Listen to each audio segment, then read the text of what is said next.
Dear students, आज हम start करेंगे नॉमनक्लेचर का पार्ट। देखिए, जो भी हमारे हम जो स्टीरियोकेमिस्ट्री पढ़ रहे हैं और इसमें जितने भी कंपाउंड्स हैं उनमें कहीं ना कहीं उनका नॉमनक्लेचर हम जरूर यूज़ करते हैं। जैसे कहीं पर आपने देखा होगा कि कहीं पर कैपिटल डी, कैपिटल एल या कैपिटल आर, कैपिटल एस किसी किसी कंपाउंड के आगे अक्सर लिखा हुआ होता है। तो एक्चुअल में वो डी, एल और आर, एस का क्या मतलब है? दरअसल वो होते हैं उनके कन्फिग्रेशंस, और इन कॉन्फ़िगरेशंस को हम दो पार्ट में डिवाइड कर सकते हैं। एक होता है रिलेटिव कॉन्फ़िगरेशन, दूसरा होता है एब्सोल्यूट कॉन्फ़िगरेशन। अब इन दोनों में क्या डिफरेंस है? देखिए, रिलेटिव कॉन्फ़िगरेशन जो भी हम देखते हैं वो वहाँ पर हम generally D and L nomenclature use करते हैं, और एब्सोल्यूट कॉन्फ़िगरेशन में हम हमेशा R and S nomenclature use करते हैं। रिलेटिव कॉन्फ़िगरेशन हमेशा ऐसा होता है कि किसी कंपाउंड को हम एक रेफरेंस कंपाउंड ले लेते हैं और उस कंपाउंड के कंपैरिजन में बाकी सारे कंपाउंड्स का हम एक रिलेटिव कॉन्फ़िगरेशन निकाल लेते हैं। मतलब रिलेटिव से मतलब हो गया कि वो जो पर्टिकुलर कंपाउंड हमने रेफरेंस कंपाउंड लिया है उसके कंपैरिजन में बाकी सबका हमने कॉन्फ़िगरेशन निकालना कि वो डी है कि एल है। और एब्सोल्यूट कॉन्फ़िगरेशन में हम कहीं कोई कंपैरिजन नहीं करना पड़ता। एब्सोल्यूट कॉन्फ़िगरेशन पूरा उसका अपना कंपाउंड का अपना कॉन्फ़िगरेशन होता है। यहाँ पर कंपाउंड का वो अपना कॉन्फ़िगरेशन ना होकर किसी कंपाउंड के दूसरे कंपाउंड के साथ यानी रेफरेंस कंपाउंड के साथ यहाँ पर कंपैरिजन किया जाता है। बाकी हम आगे डिटेल में पढ़ेंगे तो आपको थोड़ा और क्लियर हो जाएगा। तो सबसे पहले हम इसमें देखते हैं कि डी एंड एल नॉमनक्लेचर क्या है। तो ये D and L nomenclature use हुआ कार्बोहाइड्रेट्स और एमिनो एसिड्स के लिए। और इसमें फिर मैंने आपको अभी बताया कि रिलेटिव कॉन्फ़िगरेशन है क्योंकि डीएल नॉमनक्लेचर, तो यहाँ पर हम कोई रेफरेंस कंपाउंड ज़रूर लेंगे। तो यहाँ जो रेफरेंस कंपाउंड लिया गया वो लिया गया गिल्सरल्डिहाइड। अब गिल्सरल्डिहाइड का अगर हम स्ट्रक्चर देखें, देखिए ये दो कन्फिग्रेशन होते हैं गिल्सरल्डिहाइड के। एक तो होता है डी गिल्सरल्डिहाइड और दूसरा होता है एल गिल्सरल्डिहाइड। तो डी गिल्सरल्डिहाइड का स्ट्रक्चर जैसे कि आप यहाँ देख पा रहे हैं ये इस तरीके से है, और एल का है ये वाला। अब इन दोनों में डिफरेंस क्या है? देखिए, CHO और CH2OH दोनों की पोजीशन तो दोनों में ही फिक्स है, लेकिन इसमें क्या है? OH, डी गिल्सरल्डिहाइड में OH जो है वो राइट हैंड साइड पर है और एल गिल्सरल्डिहाइड में OH जो है वो लेफ्ट हैंड साइड पर है। तो बस यही हमें रेफरेंस यहाँ से लेना था। तो गिल्सरल्डिहाइड को हमने यहाँ पर एक रेफरेंस यूनिट लिया और इसके साथ कंपैरिजन किया बाकी सारे कंपाउंड्स का। तो ये मतलब ये माना गया, इसकी कंपैरिजन क्योंकि किया गया तो क्योंकि इसमें OH जब राइट साइड पर था तो उसको हमने डी गिल्सरल्डिहाइड बोला। तो बाकी सारे कंपाउंड्स जिनका कि हम कंपैरिजन करेंगे इसके साथ उसमें भी हमें इसी OH की पोजीशन को देखना है। अगर OH होगा राइट हैंड साइड पर तो उसके लिए हम उसका कन्फिग्रेशन का नाम दे देंगे डी और जो कंपाउंड का नाम होगा वो लिख देंगे। और अगर OH लेफ्ट हैंड साइड पर होगा तो कन्फिग्रेशन हो जाएगा उसका L। तो यही यहाँ पर लिखा हुआ है कि if OH is on right hand side तो कन्फिग्रेशन हो गया D, if OH is on left hand side configuration हो गया L। और ये D और L फॉर्म एक दूसरे की मिरर इमेज होती हैं। देखिए, अगर मैं यहाँ पर एक मिरर लगा दूँ, ये हमारा हो गया मिरर। और अगर इस मिरर में देखें तो जब साइड में मिरर लगता है तो जो ये CHO है ये तो अपनी पोजीशन पर दिखाई देगा, CH2OH भी अपनी पोजीशन पर दिखाई देगा, लेकिन जो राइट हैंड साइड वाला ग्रुप है वो लेफ्ट हैंड साइड दिखाई देगा और जो लेफ्ट हैंड साइड वाला ग्रुप है वो राइट हैंड साइड दिखाई देगा। तो D और L फॉर्म एक दूसरे की मिरर इमेज भी होती है। तो ये भी आपको थोड़ा सा ध्यान रखना है। जैसे यहाँ पे लिखा हुआ है कि L form is the mirror image of D form.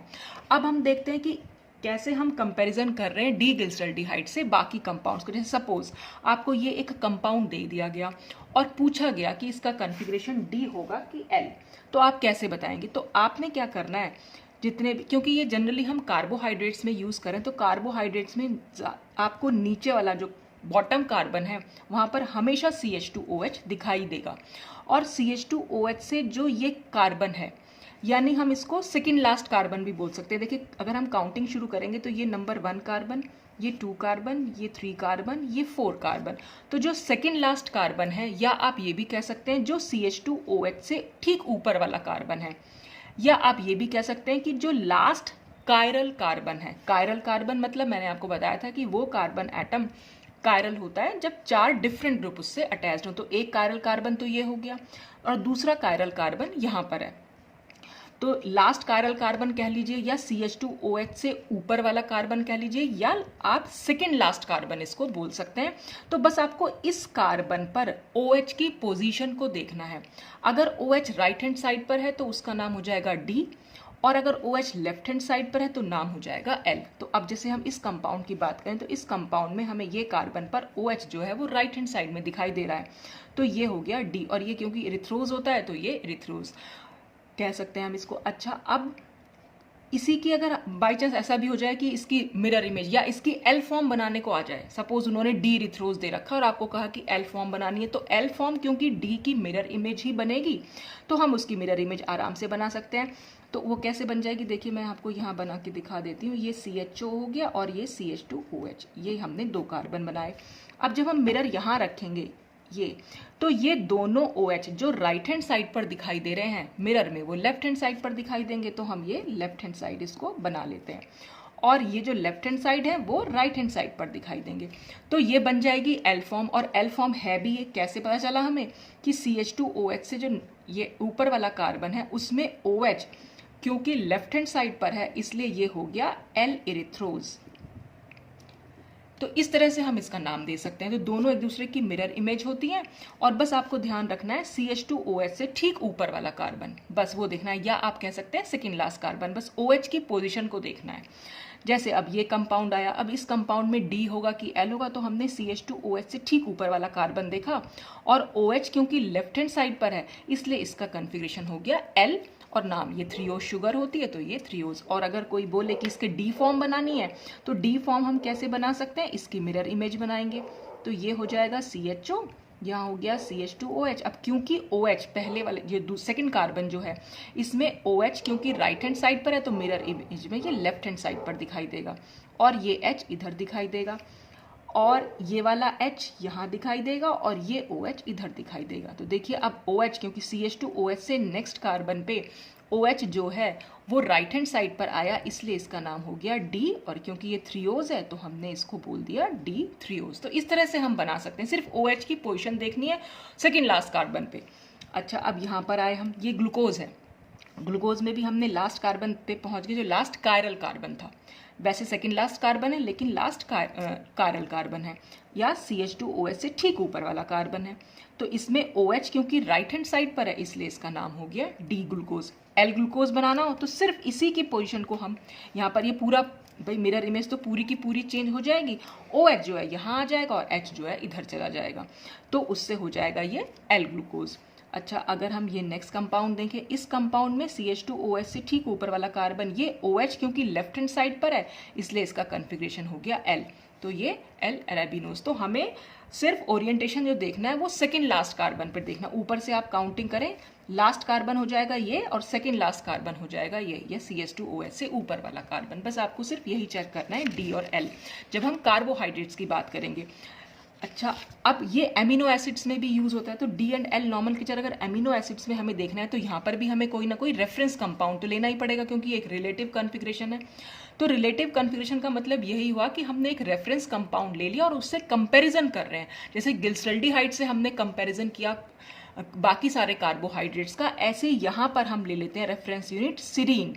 Serine एक एमिनो एसिड है, तो सीरीन हमने यहाँ पर लिया। तो सीरीन में अब एमिनो एसिड नॉर्मली क्या होंगे, जहाँ पर एमिनो ग्रुप भी होगा और जहाँ पर एसिड ग्रुप भी होगा, तो वो एमिनो एसिड्स होते हैं। तो यहाँ पर देखिए एमिनो ग्रुप है और ये एसिड ग्रुप है, तो ये एमिनो एसिड हुआ। अब एल सीरीन, हमने इसको एल क्यों बोला और इसको डी क्यों बोला, तो सीरीन जो होता है उसमें सीरीन में ये सेंट्रल कार्बन से 4 डिफरेंट ग्रुप जुड़े हुए होते हैं, H, COH, CH2OH और NH2।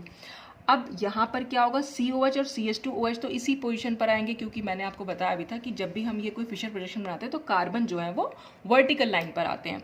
अच्छा, अब इसमें NH2 जो है वो लेफ्ट हैंड साइड पर है, यहाँ पर हमें NH2 की पोजीशन देखनी है। कार्बोहाइड्रेट्स में हम OH की पोजीशन देख रहे थे, यहाँ पर हम जो है ये NH2 की पोजीशन देखेंगे, और देखना वही है, राइट हैंड साइड पर है तो D और लेफ्ट हैंड साइड पर है तो L।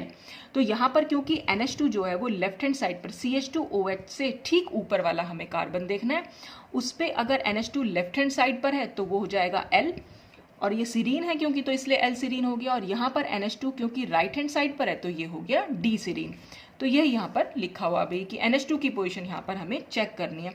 अच्छा, एक चीज़ और मैं यहाँ बता दे रही हूँ कि जो नेचुरली अकरिंग कार्बोहाइड्रेट होते हैं वो हमेशा डी फॉर्म में पाए जाते हैं, और जितने भी नेचुरली अकरिंग एमिनो एसिड्स होते हैं वो ज़्यादातर एल फॉर्म में पाए जाते हैं। ये आपको ध्यान रखना चाहिए, थोड़ा अच्छा क्वेश्चन बन सकता है इस पे। तो जो नेचुरली अकरिंग कार्बोहाइड्रेट हैं वो डी फॉर्म होंगी, और नेचुरली अकरिंग एमिनो एसिड्स होते हैं जो वो एल फॉर्म होती है। तो ये था डी एंड एल नॉमेनक्लेचर। तो डी एंड एल नॉमेनक्लेचर अब तो खैर ज़्यादातर यूज़ नहीं, ज़्यादातर तो हम कार्बोहाइड्रेट और अमीनो एसिड्स के लिए यूज़ करते हैं। तो अब जो हम यूज़ करते हैं ज़्यादातर वो आर एंड एस नॉमेनक्लेचर है, क्योंकि उसमें हमें किसी कंपाउंड से कंपैरिजन करने की ज़रूरत नहीं पड़ती। हर कंपाउंड का आप और हर कार्बन का, हर कायरल कार्बन का आप वहाँ पर आर या एस निकाल सकते हैं। तो आज तो हम ये D and L nomenclature he complete कर रहे हैं। नेक्स्ट वीडियो में हम आर एंड एस नॉमेनक्लेचर को डिस्कस करेंगे। तो आज के लिए बस इतना ही। Thanks for